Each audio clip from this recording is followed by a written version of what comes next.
Hello again. We're now in our fourth session on the near-death experience, and I want to look at a few things today. One of the things we want to look at is not only do these experiences happen to the individual, but from time to time there have been reports by reputable people that they had actually shared the experience at the time with someone who was going through it.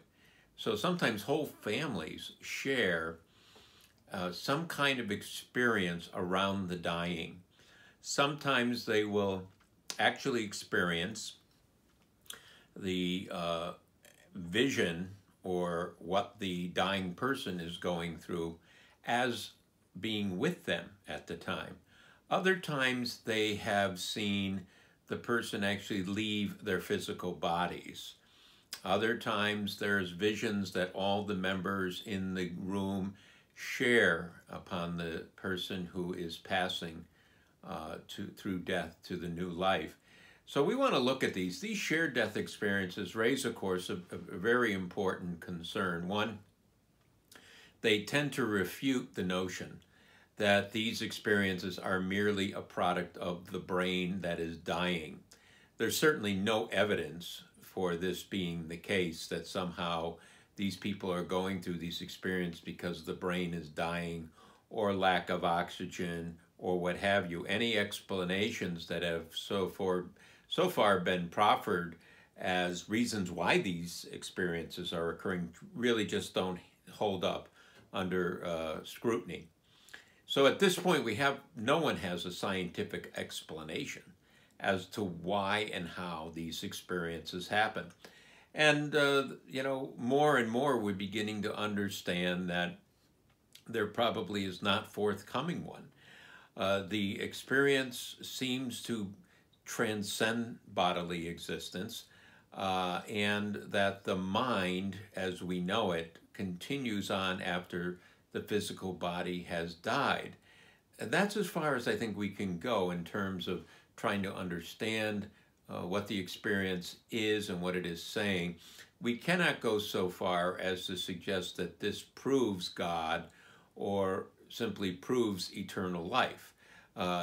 People, of course, who've gone through these experiences will state that that's exactly how they feel, that in fact it does prove God, and that they are convinced that life goes on, not tied to the body and has no ending.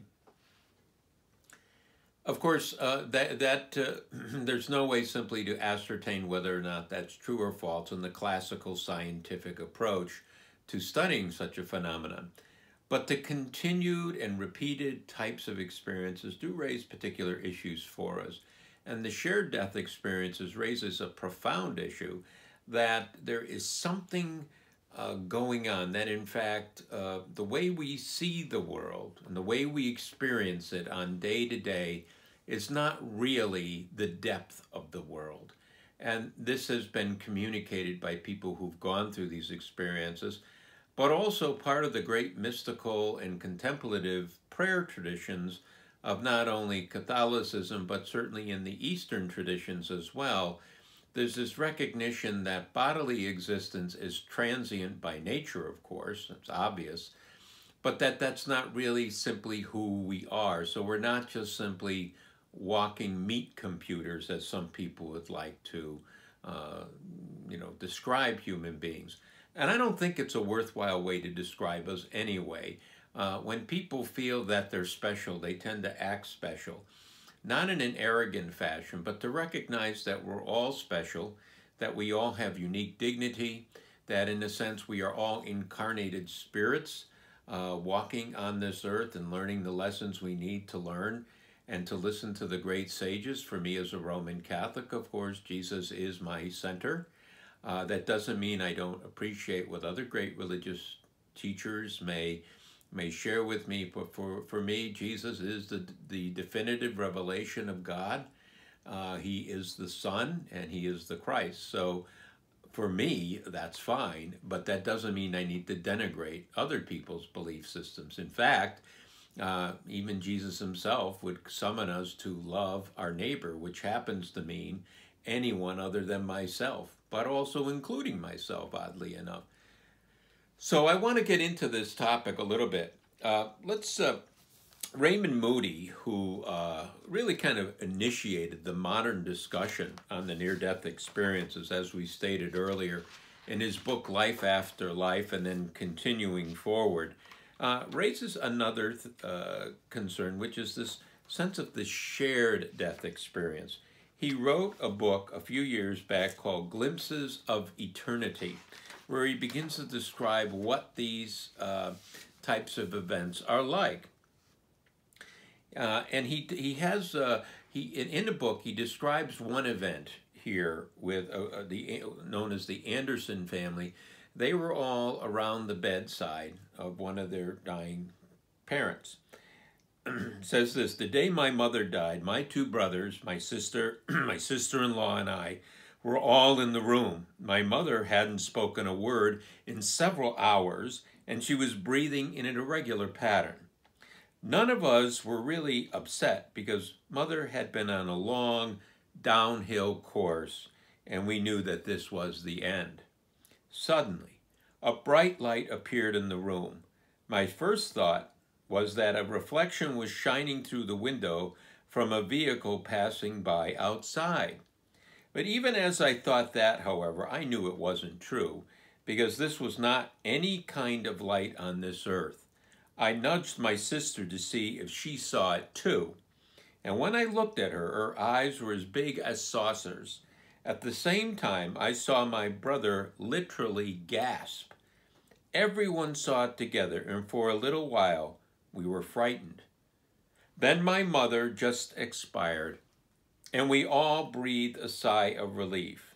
At that moment, we saw vivid bright lights that seemed to gather round and shape into, I don't know what to call it except an entranceway. The lights look a bit like clouds, but that is only a comparison. We saw Mother lift out of her body and go through the entranceway. Being by the entranceway was a complete feeling of joy. My brother called it a chorus of joyful feelings, and my sister heard beautiful music, although none of the rest of us did. I am originally from Virginia, and my sister, brothers, and I went toward that entranceway that was shaped something like a natural bridge of the Shenandoah Valley. The lights were so vivid, we had no choice but to tell our story to the hospice nurse. She listened and then told us that she knew of similar things happening and that it was not uncommon for the dying process to encompass people nearby. Well, that is really striking and quite extraordinary, that whatever's ever happening here means to suggest to us that clearly the way we experience day-to-day life is not really reality itself, but merely the surface of it. And this has always been the position of all the great religious and spiritual traditions of our world, that to somehow invest everything in this particular life misses the point. And I think one of these things these experiences are helping to do is to, again, fuel the discussion about what we should spend our energies on in this life. Should it be love? Should it be compassion? Should it be generosity and forgiveness? Should it be mercy? Or should it be brutality, sort of avarice and greed? Should it be simply believing that this is it? So you got to grab everything you can grab, and if someone gets in the way, you simply shove them aside. I don't believe most people feel that way. The vast majority of people I've met in the world seem to be decent human beings who are trying to find their way through a very difficult and challenging world. And I think somehow in all of that, with the struggles of life, it gets hard to maintain a discipline of faith unless one really decides that fundamentally, I'm going to follow Jesus's lead here, and recognize that loving one another is the most essential thing in life, and I'm not going to betray that. Of course, there's a great price to pay. You may not be as financially successful as you might be in other ways of looking at the world. Or you might be, who knows? People who are also have great business success and so forth can also be some of the best people you're ever going to meet in this world. They're kind, they're generous, they are supportive of their local communities, and so forth. All these things, though, all these questions that come before us are really questions that say, what fundamentally do you believe? And I think with these kinds of experience, it rattles people's cages, obviously. How many people have been changed by these experiences, or have these experiences have left such an impression on them that they simply can't walk away from them? There's another experience I wanted to share with you that I thought might be useful that Moody points out. It's relayed by a woman named Sharon Nelson. She says, about 10 years ago, my beloved sister was dying of cancer at home in her bedroom. I was present along with my other sister and my brother-in-law. About 1 week prior to my sister's actual passing, a bright light engulfed the room. It was a light that we all saw and a light that has stayed with us ever since. I felt an intense love and connection with everyone in the room, including other souls that were not visible, but that we felt the presence of nonetheless. This is something which we run into a number of times too, this sense of presence that simply happens. Many of these people who've gone through these experiences, as I said before, were not necessarily believers, or they may have been marginal believers. But this sense of the presence is something which is unmistakable in many of their experiences. And when you read some of these accounts, there is this sense of a presence that seems to be simply quite evident in these people's experience. It's similar to the sense of presence that Ernest Shackleton and two other men who had accompanied him on some very arduous journey to get to a whaling station in the near Antarctica to help save their friends who were shipwrecked on another island.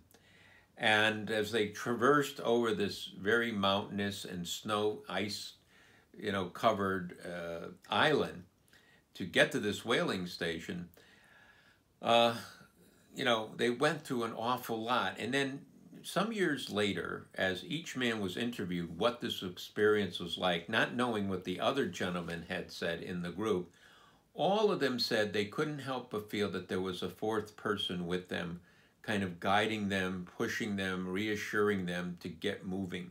It didn't necessarily use words, but there's just sense of presence. And I think this sense of presence is with us all the time. We just don't pay attention to it. And that is why often, especially people who spend deep times in prayer will say they have this sense of presence, because they remove a lot of the white noise in their life, and they begin to pay attention to the experience of living, and they have this sense of presence and can kind of, I guess you could say, see through the illusion of what the material world seems to present. Now, we need to be careful here. I'm not denigrating the material world, quite the contrary. As a Roman Catholic, the material world is fundamentally good, and it's meant to be here, and we're meant to be here for purpose, to live out our mission, whatever that is. I mean, I don't think any of us really know for certain what their mission is, but it must have something to do with learning how to be who we are, learning how to love, how to be generous and kind, within the context of challenges that we have in our lives. Clearly being loving and kind when everything's going your way, when everything just seems to work perfectly, that's simpler than when you are going through a world with challenges and disappointments and failures and pain and heartbreak. That's more difficult, but that seems to be what we're here for. In some respects, I guess you could call that a heroic life. Maybe all of us are heroes. Maybe all of us who are here on earth are extraordinary people despite our faults and failings, despite our mistakes that we've made, and we've all made them. We've hurt people, we've hurt ourselves, we've made wrong decisions, we've been tempted to go the easy way on some things, and we all know, well, that's what human beings do. We struggle through this life. And that's not an excuse for failure. It's not an excuse for making bad decisions. It's just an explanation. But explanations help us to kind of recalibrate our course, redirect where we are going, and to begin to ask yourself this: if I would forgive another and forgive myself, would that be the end of the world? Or would it be the beginning of one? There's an old saying that forgiveness is the relinquishing of the hope of a better past. That we forgive ourselves, that we forgive others, is liberation and freedom. We are finally freed from the heavy weight that we've carried in our own hurt. It doesn't mean what was done was right, but it does mean that we learn from it. And we do learn that we are not to be held captive to the past. Learn from it, just don't live in it. The next thing we want to look at is, what does Moody say are the fundamental parameters of this kind of experience? And so I was reading a book by Pim van Lommel, who is a cardiologist, who kind of has picked up on some of this. He noticed that his patients were coming to him and telling him these kinds of stories about what was happening to him. So he wrote in a book, Beyond Consciousness and Life, he says, consciousness beyond death. And what he has here, he says, I strongly believe that consciousness cannot be located in a particular time and place. This is known as non-locality. Complete and endless consciousness is everywhere in a dimension that is not tied to time and place, where past and present and future all exist and are accessible at the same time. This endless consciousness is always in and around us. So as a physician, he's beginning to understand that it's not the brain that manufactures consciousness, but that consciousness, in a sense, gives rise and uses the brain as sort of what they call a transducing valve, or you would say sort of like your television, where you know that it is telecasting these people we're seeing. We know that people don't live in the TV, but that they're being broadcasted to us.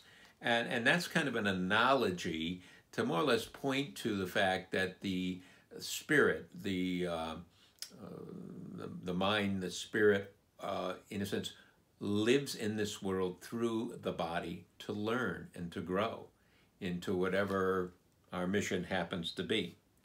So this clearly is becoming no longer a fringe idea. More and more scientists who are investigating these phenomena and other types of things are coming to the conclusion that, in a sense, mind predates body. This certainly was the implication of what we call modern quantum mechanics, that if you're an adherent to what they call the Copenhagen interpretation, that there is nothing in being or nothing in form until there's a conscious observer. So the universe that we occupy here would not be unless there were an observer.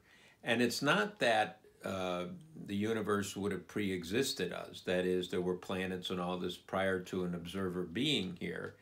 Not at all. It would just be a smeared out wave of probability with no particular form or shape. It was not until some form of life, conscious life, made observation. And that is just extraordinary. But it doesn't dismiss deep time. What the theory would state is fundamentally, when there's an observer, then time, space, physical reality comes into being. So it appears that we have billions and billions of years of evolution and change. That's what the scientific record holds.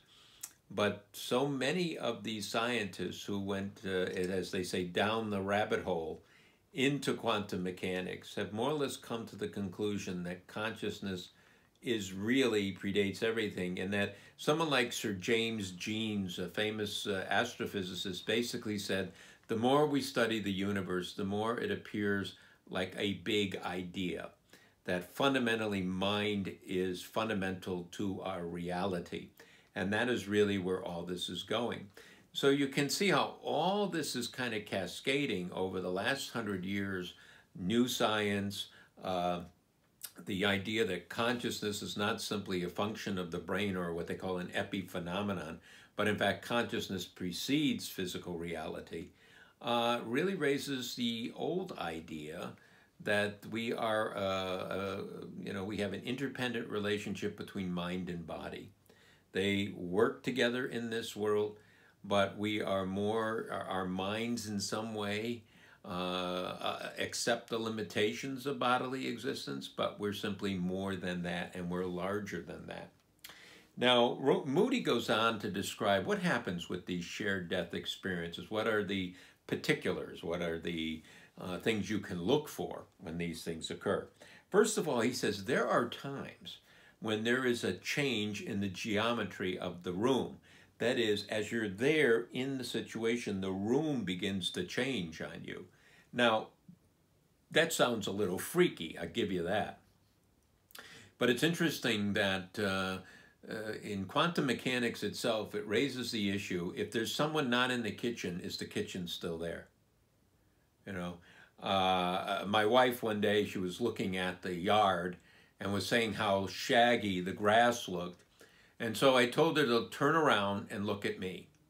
And I said, you're no longer looking at the grass, is that right? And she said, yes. Well, I said, according to quantum theory, that which is not observed does not have being. So I don't have to mow the lawn today. Well, that didn't work. But you kind of get the point, right? That the world is far more mysterious than we think. What if this is a grand idea in its essence? Yes, it's real. It has reality. All you have to do, as over here, if I went, I could pick up a hammer and hit myself on the thumb, and I know darn well it has reality. But it's not the reality. And that has always been an insight of all the great religious traditions. He also describes a mystical light. This light is of a nature that is far beyond what we experience here on earth. I remember St. Teresa of Avila, in one of her visions, basically, when she was going through her deep contemplative prayer, had the experience of this kind of white light. And she said, the light of the sun is completely dull compared to this white light.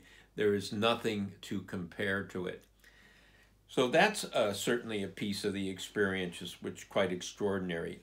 He does describe that occasionally music or musical sounds, and I think that's logical.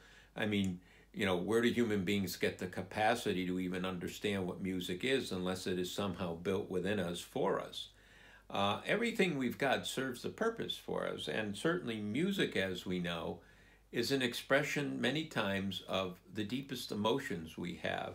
You can listen to a Mahler symphony and be taken from the heights of ecstasy to the depths of foreboding, of pain, fear. All this is a way of describing the human condition. So one would expect music and musical sounds, especially if they were joyful, it gives expression to the experience in some fashion. The out-of-body experience, people go out of body, not just the person dying, but sometimes the people in the room go with them. And they actually share part of their near-death experience. As I said before, they see the life review of this person with them. They see dead relatives that have come to take the deceased, you know, to where their next destination is. Of course, these people, the ones who witness this, come back. Encountering otherworldly or heavenly realms, yes, some people have actually shared those kinds of experience with the dying. A mist appearing from, rising from the body from one who is about to die. It's like it's a representation of the spirit leaving. I suspect that what it is that in that moment, somehow you have connected with the dying on a spiritual level, deep sensitivity and receptivity, and you're beginning to actually, this is manifesting as them rising out of their body. It sounds good, I'll go with it. A sense of being in a different world that is ineffable, that is beyond description. I've run into this more with people who have actually gone through the clinical death experience. I haven't met anyone who's done a shared death experience where they've talked about this, but the sense of not being able to give it human language, it just simply transcends that. And that would be congruent with certainly our Catholic notion that trying to communicate God with human language is at best an analogy. It's a real, we're stretching the language to the breaking point. And even then, we know that no human word or concept or formula is ever going to be able to actually describe God completely. There's always going to be something more because God is the ultimate mystery of the universe, of everything. And so human language is kind of a paltry, incomplete tool to express the divine. And yet we have to say something. So as long as we understand that our formulas of faith are formulas and not really the reality itself, we're in pretty good shape. The minute we think we've got God nailed down in a definition, then we hear St. Augustine from centuries ago basically saying, if you think you've got God, you don't have God, you've got an idol. In other words, you got the God you want, or you've got a God created in your own image. This God that we get out of the scriptures can be known because God has revealed something to us of God, but we cannot exhaust the reality of God with any formula or any kind of words. God simply won't have it. And you remember that the capacity to name is an attempt to control. And we can't do that. We simply cannot control God or somehow tell God how to run the universe. We can tell God how to run the universe, but I haven't been solicited recently for my opinion.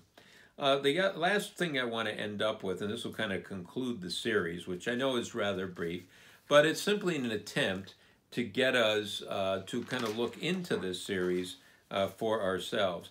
The thing I want to do is, how do you deal with people who have had these kinds of experience? What kinds of advice can we offer? Well, here's a couple things. Kimberly Clark Sharp, who's a social worker and, as I recall, also a nurse, went through her own experience. And she has this to say. She says, I feel strongly that those who, this is actually what she suggests. She said, if someone's going through CPR, for instance, assume rather than dismiss the patient may be having a near-death experience. So if you see someone in really critical condition and suffering deep trauma, you might want to presume that they probably had something happen to them. If they leave their body, remember, if they have that sense of that, if you're seeing them and they're not coming to consciousness, you may want to think they have actually having an out-of-body experience, she says. So what you may want to do to orient the patient as to the date and time and their location when they return, you may want to do some activities like touching them on the arm when they're speaking, say, I'm holding your arm, or touch them on the knee, I'm holding your knee, just so they can get reoriented into their physical reality again. Often patients report being able to read the minds of those in attendance and can hear their thoughts regarding activities surrounding their physical bodies. It would be additionally helpful to brush the patient's body lightly with your hands, as I stated before, naming the parts as you touch them so they can reorient once the episode is over. That's one of the things that some people say, they could read the minds of those around them. Remember, all thought is energy in some sense, so if you break the bonds of the physical limitations of bodily existence, you are no longer limited, but can be sensitized to those particular kinds of thoughts around you. For the unconscious patient, orient the patient, provide light touch, which we already talked about, she said. As a courtesy, introduce yourself to the patient and let them know what you're doing. You know, that they've gone through something difficult and you're just trying to reorient them. Tell the patient about the near-death phenomena, briefly mention several elements of the experience, and reassure them that what might have happened to them is a normal kind of thing. It happens to millions of people. This will simply validate their experience before they actually revive. So you can already be thinking of this, thinking that if they are unconscious and they may be going through this, you're communicating to them, this has happened. This can be normal, so when they do revive, you can have the conversation you need to have. For the conscious patient who cannot speak, for the patient on a ventilator or physically restrained, give your name as a courtesy and state your purpose.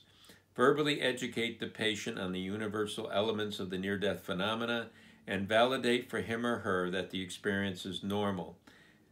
You can also establish a method of nonverbal communication. They can squeeze your hand once for yes, twice for no, something of that nature as you're asking questions. Now, if they don't say they had an experience, that's fine. What I would do, and what I have done is when someone's been in critical care situations, I would go to them and say, what happened? And they'll say, you know, I had a major heart attack or I had a stroke. And I say, did anything unusual happen to you while you were going through this? And that can be a doorway for them to tell you. Some people are kind of reluctant because they're not sure what the experience was. I think it's a little bit better today because people understand this phenomenon a little bit better. Okay? Promise to return when the patient can speak so that he or she can discuss the experience. If you cannot return, let the patient know that someone else will come in your stead to hear their story if they desire. Now, for the fully conscious and person who's able to talk, they recommend the following. Maintain eye contact and give your full and uninterrupted attention to their story. Ask the patient if anything unusual or different happened to them, as we were talking about before.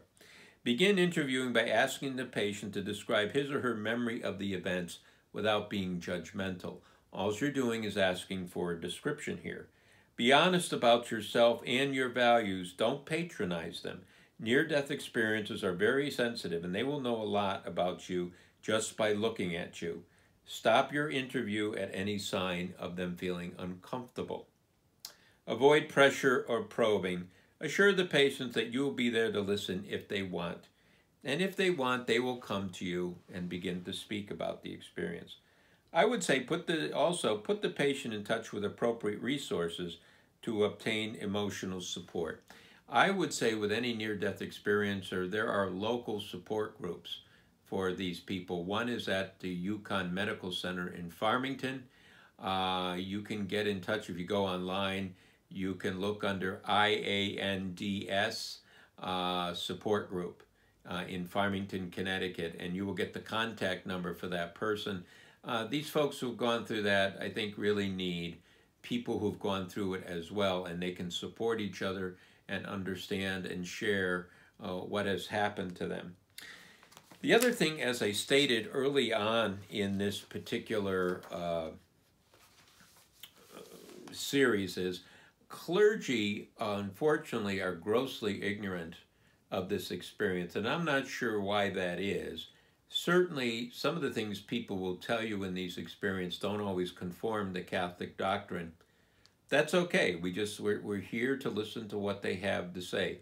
We just want to minister to them and to be reassuring that, yes, something profound has occurred and that its meaning for them over time will be revealed, but also that we can be of help when they're trying to integrate this into their lives. And we said about 10 years before they really feel comfortable with sort of reestablishing themselves in the mode of living that we're going through right now.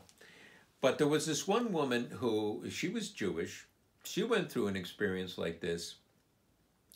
And when she went to her local clergy, her rabbis, nobody seemed to be able to know what to say to her. And she was so frustrated. And she wrote this. She says, I feel strongly that those who lead and guide faith-based communities should have some knowledge of the topic in order to be of spiritual help to those who need it. A person should never have to leave a religious leader's office feeling worse about the great matter of spiritual urgency than when they went in. This happened to me repeatedly, and there is no excuse for that. In my experience, clergy who don't take a few minutes to do a little research on this topic do a great disservice to the people who look to them for guidance and spiritual support. I am amazed and often frustrated by the fact that some have been very slow to kind of deal with this. Yes, this isn't formal theology that you learned in the seminary or at the university, but this is about as real as it gets, folks. This stuff changes people. And anything that has that kind of profound impact on the life course of individuals or even whole families, and because of the pastoral challenges that this can also create for the person who's the experiencer and their families, really demands that we as clergy, but also all people of faith, take the time to find out what's going on here, take the time to know how to minister to them. Anything falls short of that, especially for clergy, is simply ministerial negligence. And I don't think there's any reason why that should be the case. It doesn't matter what we think about the experience. We just have to know that people who go through this need somebody to talk to, and we have to be those people. Don't tell them what they ought to experience or what they ought to think, but for us to actually listen to them, and maybe we can learn something. Thank you for tuning in to this series. This was kind of a, I guess you could say, scratching the surface of an enormous topic. Perhaps sometime in the future, I will go more deeply into this for the parish. In the meantime, if you have questions, you can send an email to me at D as in David, BOBP as in Paul, at sbcglobal.net. Any observation, any question, or anything you want to just raise, feel free to send me any of your remarks. I would be happy to respond as quickly as possible.